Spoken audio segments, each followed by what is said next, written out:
The Buddha's last words were Deepo Apo Bhava. Yeah. And it meant... Was that to Ananda? Yeah, Ananda was a muff till the end. Yeah. So... What's a muff? Muff is an idiot. Okay, yeah. Yeah, he didn't get in line till the Buddha... enlightened, yeah. He didn't get in line till Not the Buddha died. Correct. Yeah. And Buddha said, be a light unto yourself. So today he told the lady there, shine your light. Yeah. At the human level, when I have a difficulty, how do I translate this pure Advaita teaching? Shine your light in the day-to-day emotional upheavals. You've given me a question that's what's the sound of hand clapping? Like, how can I shine the light of pure Advaita when I've got a personal problem? That's you're a specialist. You're a specialist in that now, mixing up the both. Mixing them up. Yes. Well, I'm just going to give you personal advice on the personal level, and at the very end I'll hit you with the non-duality. I'm waiting. Okay. But we've got to go through the first bit first. So say if you're having problems with the wife. Yes. And she is not providing the breakfast in the morning. Yes. Sometimes. Sometimes. Okay. And then you're going to be late for work. Yes. And it's a passive-aggressive game that she's annoyed with you, so you don't get breakfast. So you'd made a deal prior that you do these types of things around the house and she does these things, and then she doesn't do it at the last moment and you don't know about it. Yeah. So a passive-aggressive game's been played on you. Correct. That's the way it is. Yes. And maybe you had some fault in it too. Maybe you did something the night before. Who knows what happened? But that's the situation now. So it's pointless blaming her, but blame might arise. It's pointless wishing it to be another way. It's the way it is. What the mind can do is it can then worry about your day, what's going to happen, that you're going to be late, that you're not going to make appointments, that you're going to be in trouble. And this is a waste of time, but it happens. It doesn't do anything for anyone to think about those things. But yet it can happen that the mind goes off on a rampage of all the things that are going to go wrong. And what will happen to all your chakras as you begin to do it, dependent on the stories you tell, is they will contract. So if you're telling the story that it's going to be a disaster, bad things are going to happen, the boss is going to be angry, your heart, because you don't feel good enough, will go. Your solar plexus will go because you're out of control. What your mind will try to do, so your third eye will try to fix it by thinking. But what it will do by doing that is encouraging the thoughts. So it will think, okay, I've got to do this, I've got to do that, but you're engaging with those negative thoughts. If you can catch that that's what's happening, knowing that it's not really you catching it, it's a programming, I'm reprogramming you, it's not really a separate entity that's doing this. If you can catch it, you pull it down to the body and you see what's being activated in your body. So that action activated pain in the heart, pain in the solar plexus, and fear in the lower belly, say. So your chakras got activated. So you acknowledge that the body is uncomfortable. So the wife did this thing, and energetically there is now discomfort in you. And that's the way it is. So forget about all the explanations and all the complications. That's what's happening now. So then you give that space, that energy some space, rather than repressing it. And you just allow it to be honest. So what it might say is really hateful things. So rather than the mind going up here, go to the energy and what the feelings say. And the feelings might be, I hate her, I hate her, I hate God, I hate life. Like just a real honesty with the darkness that's there, not a denial. An honesty of, I hate her, she's going to hurt me, I'm going to die, I'm going to die, I'm going to die. The real basic feelings, not the top feelings that project bad things are going to happen at work. Just these very momentary body feelings. And you recognize that you've had these feelings before. They're not truthful to that situation. Like it's not just that situation, it's not just your wife, it's not because of your wife. This is a conditioned response that's arising. You acknowledge that it's not your fault, that you're not guilty, that she's not guilty. If you can, and this is the fun part, if you can get deeper than those feelings, and the more that you practice this, at some point you'll be able to get deeper than those feelings of what you truly want. And what you truly want will come with an expansive feeling. These feelings come with a contracted feeling. So what you truly want is end of suffering. In that moment with her, I suspect you want her to love you, and you want there to be peace, and for you to love her. Yeah. Yeah. So you want to love her. So that's quite radically different to what's happening. What's happening on the surface is you're both hating each other. I suspect in her body, deep down, she wants love and peace and harmony. I think that we all want that in relationship. We just don't always know how to go about it. This is the first step. This will dramatically change your actions, which will dramatically change her actions. This is the law of attraction. So you go deep down to these feelings of what you want. Of what you want. God, it's so hard to go from quiet, like I'm really whispering, to big voice. Especially when Ilangho sat in front of me. It'll blast you out of your seat. You can be more open now. Yeah. I know it's still recording, yeah. Okay. So you go to what you want is you want love, intimacy and harmony in this relationship. This will instantly get a positive vibration in your body. But you can only move to this when you're ready. You'll notice it when you're ready. But you can't do it before. If you're too much in hate, you can't even feel that. So when it's ready, you go to that. And this is your practice. This is how you stop getting the breakfast taken away. This is shining. This is it. This is it. And in that you disappear. There is only the light. There is only what's happening, because in that process, that mental activity that's stretching you into time begins to disappear, and you just fall back into what's happening. But this is the goal, and this will change her actions and totally change your relationship. We're never taught to focus on what it is we want. And what we want most of the time is positivity. We're allowed that. But is this a universe of positivity or a combination of positivity and negativity? Because everywhere in physics it's a combination of positivity and negativity. You talk only about the but positivity. What happens is we walk away. So let me give you an example. Let's see what happened today. So, I woke up and I had some business to deal with the family at home. So I did that business, and then I went downstairs and I had my watermelon juice and my coffee, and I was happy and excited, and I went to the laundry and I was ready, and then you appeared, and then boop, boop, boop, we were having conversation. Then somebody else appeared, and boop, boop, boop, and more conversation. Then there was 5 of us, and all this conversation was happening, and laughter was happening. And you did that incredibly funny thing where the lady asked you, could you tell him to you didn't find it funny though, but it was funny. All these things happened, and then at some point one of the group got very angry with you and me because we were being a bit inappropriate.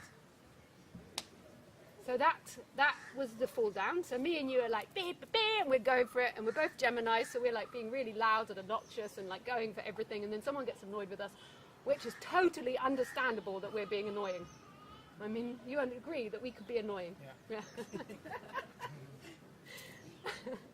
And then they got annoyed, and both of us went quiet.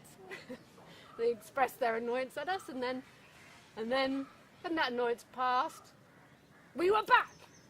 And we started again. We were like, tick, tick, tick, tick, tick, tick, tick, and I was off looking at the puppies. So life has this flow. It knocks us down, and we get back up again. It knocks us down, we get back up again, all the time. You go to the ocean. You're like standing there. The waves are hitting. You're up against one, and it knocks you down. So it's happening. Like knocking down is part of growth. You don't need the knocking down of your mind that then says, yes, I'm a complete failure. I'm really an annoying shithead. Like that's neat. If either of us had taken that personally, like we were being annoying, I can admit that. And but if we'd then gone down into I'm a terrible person, I'm so guilty, or how dare they? Who do they think they are? I'm not annoying. Like how does that serve us? What's the point? We can recondition these instruments to just get back up again. We got knocked down and we get back up again. So it's not that we're going for positivity. We're learning how to be freaking human. And this is what our parents should have always been teaching us. Our parents were saying, you did this wrong, you did that wrong, you did that wrong. And we get these identities that are so negative. Our identity is like, what we love in other humans is that life where they're knocked down and then, whoop, they're back again. We love it. We love it in an animal because this is the natural flow of us. Our natural flow wants to be that. We don't want to sit there and think about fear for 2 hours. or how bad we are for 2 hours. We acknowledge our behavior, we apologize, we try to recondition us by saying, okay, being like that in the morning with people is annoying, and we can try to adjust our behavior, but then we're back. We're like ready to go. That's it. And this is a balanced human being. And in that balance, then another message can be heard. When you're not going into time of past, of blame, guilt, shame, or pride, or success, when you're not elongated into this horizontal line of time, and you're just a more balanced human that's dealing with what's happening, that's going down, going up. And that's our wave. Our knockdowns is what helps us grow, if you're open to it. Like, if you're open to it, it will help us evolve. If you're not, then you'll keep de-evolving. Like, this is the flow of life. And once you've balanced it out, then another message can be heard. That you are the consciousness in which that person arises in. That you aren't limited to that person. That if somebody says you're being really annoying at 10 o'clock in the morning, that we're like, yeah, the person, I can be. But then you're this presence. Like, there's nobody that's really hurt. There's nobody that's affected. The character feels hurt. But who you are is this timeless, free presence that can never be contained, can never be told off, can never be put into prison. Always free. It's here. It's vital. You feel the pain of someone telling you your pain. You acknowledge, and then back you come, because the consciousness is always like cleaning everything. It never holds on to anything. Your nature is never stuck in time. Your nature is free. And the reason we have to clean the cage a bit is because you keep getting stuck in time. What you want, what you don't want. So you clean it to an extent. We're never going to be perfect. We're going to get things that knock us down, and we might spend a couple of hours worrying about it, but then up we are again. That's a balanced human being. And this is what concerns me in non-duality, is when you try to put you don't exist in the human world. This isn't good. Because you don't exist on the human world, on the personality structure, is like that will keep you down. It's like you get knocked down, you don't exist, you become a doormat. This is the shining the light. Yeah. But this is helping me. That's what I'm again and again telling me. That Good. You are not human in this world, but you are the consciousness to which human being is being experienced. That part of it is helping me. Changes when he asks, and he Turn this side. Yeah. Yes. Turn to the side. don't hear the. Oh, sorry. Now you're repeatedly warning us that don't take the a non-duality part seriously. Very bad for the personality But structure. it's helping me. Because I forget the But it's wife helping- not keeping the breakfast, I forget everything. I just feel that, that No. there is consciousness and there is a drama being acted out. Yeah. It's immaterial what's going to happen. in No, the future. it's not helping you. What's happening is you is not getting so lost in time. Yeah. It's not helping you. You don't exist. Who could it help? But what's happening is the play of you is not so stuck in time. Yeah. We could say it's through our conversation, but it's not. It's through life. So it's bringing me back into the vertical rather than taking the horizontal. Well, not Can you. I take the lesson one? Not you. It's Not just you. your. It is just that happening. Yeah, it's not you get brought back to the vertical. It's that this you, this illusory you, stops believing so much in what's not Correct, true. correct. That bad things are going to happen to you. This is the number one belief of most people in society. Bad things are going to happen to me, even in spirituality. Bad things, because our parents have conditioned us. Bad things will happen to you. You believe that bad things will happen to you if you don't go to school. This isn't how you condition a child. You try to find in that child what they positively are drawn to, and you encourage that. And then, you have discipline, you have rules, you have boundary, but you're encouraging positivity predominantly. Like, this is what I do with Khaleesi. I mean, Lisa's a little of a special case because she's not a domesticated dog. She's just very firm boundaries with her, but I'm constantly encouraging a positive. She gets liver patty if she does this, she does that. So the shining the light is being in the present. That's the Yes. bottom line. Yes. And knowing that Who you truly you are. are this moment. And not being stretched into time continuously. This is the celebration. You suffer in time. Try to suffer here. Try to suffer here. I know you most probably think, yeah, but I can think of lots of things. I mean, like, if you don't think about time, if you don't think about past and future, try to suffer here. It's free here. This is the freedom. And then the personality structure wants to condition itself in the most positive way it can. And all of us can work towards that, and that's creating a better society. That will create better taxing system, better everything if everyone does this. More trust, more freedom. And today you're talking about consciousness. Yes. What happens during sleep, deep sleep, during dream, and during sedation? What happens to that consciousness? Well, when I'm in sleep. This is going to go quite quick. Okay, so you got this on YouTube. It won't be up on YouTube until I get back to Europe, but you can watch this on YouTube, this bit, because this is going to go quick. Non-existence doesn't exist. So you never don't exist. So consciousness is never not existing. So in deep sleep, time is lost. But there is only ever consciousness. Consciousness doesn't exist. Not consciousness. Non-existence doesn't exist. So what is the difference between consciousness and non-existence? A lot of words. Yeah. Well, the question is actually when I go to sleep at 10 o'clock and 6 o'clock I get up. Well, then you ask the question, does existence actually exist? No. You can't say one or the other. So what happens to the consciousness we are talking about during deep sleep, during dreaming and during a sedation? What happens to consciousness? Because you don't know the truth being pulled out. Yeah. Then you wake up after half an hour and it's gone. Is it that the memory is gone? Or? It's the memory's not worked. The memory's been switched off. But that's beside the point. The point is your experiences is there is never deep sleep. I go to sleep at 10 o'clock and I wake up at 6 o'clock. I don't know what happens. There is a missing of time. The clock says 8 hours have passed. So say if now everybody died and we went into, this universe went into non-existence for 10 billion years, and then a big bang happened and it decided to express again. That expression would be instantaneous, just like deep sleep, because non-existence doesn't exist. If I say 10 billion years, in non-existence there is no 10 billion years. There is lights out, lights back on again. Non-existence doesn't exist. There is never non-existence. You never have to worry about not existing. You can't. Even if this life is at rest for a very, very long time, that doesn't even exist. So that's the point. But you can re-listen to that, and that's very difficult to understand. Simple. Non-existence doesn't exist. Simple. But what happens to the Very consciousness during that time, 8 hours? During that consciousness. I am the consciousness always. But during that time... There is no time. Yeah.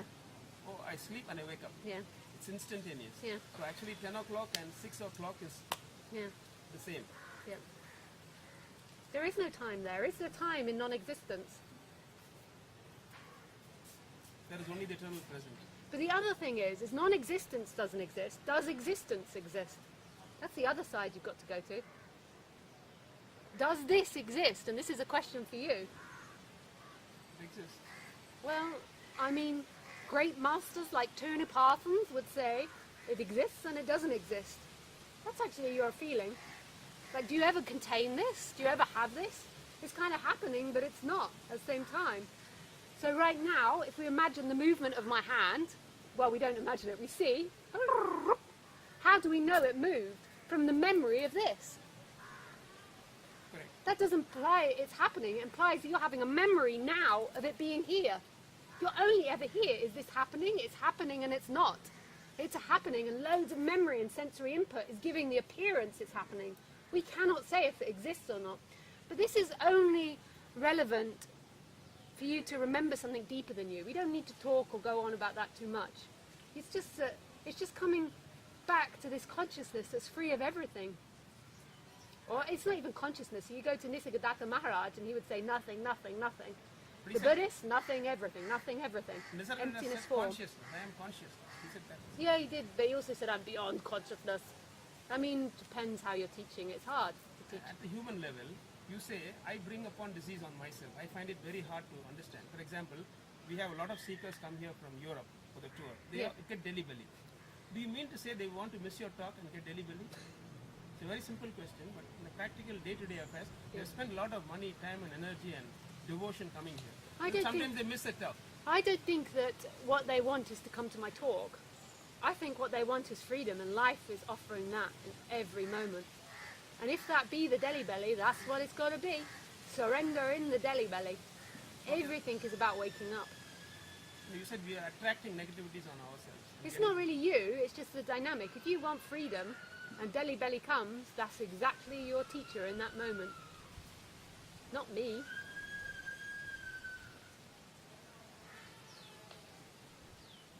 It's not personal. You always get what you want, I promise you. So if somebody wants to get an illness, generally we always want health and well-being. Why does a person get cancer? I mean, in the sense, people get cancer. Yeah. Do you mean to say they've invited that upon themselves? People, ladies having breast cancer, blood cancer. Is it like that? We invite that? Yes. Everyone's like, I would go to Esther Hicks. She explains it much better than me. She is somebody that she channels called Abraham. And I think the Abraham and Esther is when she's in the present what she talks. Yeah. There is no channel. Yeah, they do a very good job. But yes, you get everything you want. When you really get down to the personality structure, you'll see that your life is exactly like you want it. But because you haven't known that, and because you've been conditioned to be negative, you're often pulling in lots of negative things. You're not aware you want it. You think you don't want it, but when you get deep down. So an example. Remember I gave the example a few days ago of like when I used to fight with my boyfriends and say, you've done this, you've done that. And then when they would say, but I didn't do that, and they'd prove to me they hadn't done that, I'd be disappointed that they hadn't done something wrong. But then I didn't want to admit that, so then I'd find another reason. And if something else they'd done, I'd be like, computer exploding. Yes, but the other day, or 3 years ago, you did do it. And they're like, That was the ego playing. yes, that was the ego playing. But I assure you, in that moment, I really wanted them to do something wrong. Even though I was pretending that I didn't want them to do something wrong. Lisa, if I may say, that this was after enlightenment. Huh? This was after 2011. What's this after Bali? This was after Bali. Do I do this, Andreas? What? And Ilangho is asking if I do this. Blame you for things you haven't done, and then want you to be guilty. You had said in previous. I can't remember, I say so many things. Most probably. I most probably do. Most probably do. We've got a tendency. Can't think about it. Yeah, it's an abstract thing to think about. I most probably, we do have our flavours, so I most probably sometimes am too harsh on Andreas. Like most of the time I'm very positive. I don't like it if he leaves a mess, you know. It don't. He doesn't. But I don't like it if he does, but he doesn't. He really doesn't. He's very tidy.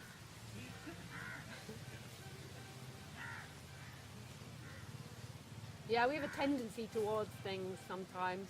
So I'm most probably too harsh. If I admitted it the other day, it's because I had more thoughts around it and I just can't think of them now, so they're not coming. Yes, sometimes when you can't find something. Oh yeah, I it's do always that. me. I do that. I do. I do. I give a plug, particularly my plugs, because I have many plugs from all these different countries, and I always lose them. And then it always comes, it must be Andreas or my mother. Andreas or my mother. Plugs, no, not earplugs. Plugs for the sockets in the wall. I'm always losing my plugs. Yeah, if I lose something, it's always somebody else. The closest one. Yeah, the closest one, and then I find it, and I'm like, oh, it's me again. Me again. Yeah, I do. Not in the same volition, though. Like, I do want him to have taken it, because I don't want it to be me that's lost it again. That's Lisa the person. Yeah, the loser. But then but I don't get in the rages like I used to do. One last question. Yeah. Today you said, quote, energetic contraction for nobody, unquote. Yeah. So as a medical person, I would like to know that which part of you sort of anatomically, this energetic contraction sort of happens. Where is it happening? Where is it happening? I think it happens all over the body, like that release. It's like an energetic release from being contained in the For body. nobody. Yeah. Oh, yeah, sorry. What was the energetic contraction for a nobody? She said that today. She said during the awakening, she had a release of that energy where she became a nobody. She has been telling that in many of her talks. And I said most probably all over the body. It's like an energetic release. You feel before that you're always looking from in here, and there's nobody looking. Where is looking happening? Am I inside or outside of consciousness? Am I inside you're looking or outside? Your energy tells you, or like a feeling tells you you're in here. And that practically, like, is good. Like that there's somewhere a belief that there's this body that's looking from this body. But energetically, your I am, your sense of self, and the looking is actually everywhere. You're walking in yourself all the time. You're not separate from yourself. But obviously there's a functioning of the body that doesn't walk into the wall and knows how to... So now Lisa does not have that energetic contractions. But it's not exactly... It's not Lisa, it's just the natural. That's the natural way. Nobody has it now. Everybody's looking is everywhere. It's not that the looking gets released. Everybody's looking is everywhere. If you look, you'll see that there is no you looking up at that light. There is only that light. Consciousness is that light. Consciousness is the ceiling. Consciousness is your face. It's just a feeling that arises in some bodies, not all the time. The more you're suffering, the more small you'll feel. The less suffering you feel, the more expanded you feel. But your mind tells you, I feel more expanded or happy because of my situation. That's not true. It's just that when you don't get what you want, lots of seeking takes place. But it's not true that happiness is dependent on a thing. It's that the energy contracts inside the body. That's why you can be happy for nothing. So often you're happy for nothing. You're just sitting there and you're happy, and then you try to find a reason like, oh, well, I've had a very good day, or but it happens the same like that most days. Or this has happened, or I slept well. But really, you're just not so tight inside the body. And this, Lisa could not do it. And it's empty. It happened. The looking is empty. It doesn't belong to anyone. It's absolutely empty. It doesn't belong to anything. That's not a negative thing. That emptiness is so empty, it's absolutely full. It's love. This happened to you. Happened to me. Me, me, me, me, me, me, me, me. Me. Who is this me? Who? Who? I never get to own this. You never get to own this. How? Lisa's still she's not as fucked up as she used to be. She's very positive now and quite happy. But, you know, she still does this. She blames Andy when he hasn't even taken a plug. She's like, or sending him a text message. That's what we do now. I'm in my office, he's in his, and I'm like, have you got my plug? Pencil, everything. I try to keep everything organised in their place, because I always lose everything. I even lost myself. No, don't want to say that. We don't want to promote that. I didn't lose myself. I'm just nothing. I got less than you. You lost yourself. That's what you meant? Yeah, I was just making fun, but... Okay, Adrian.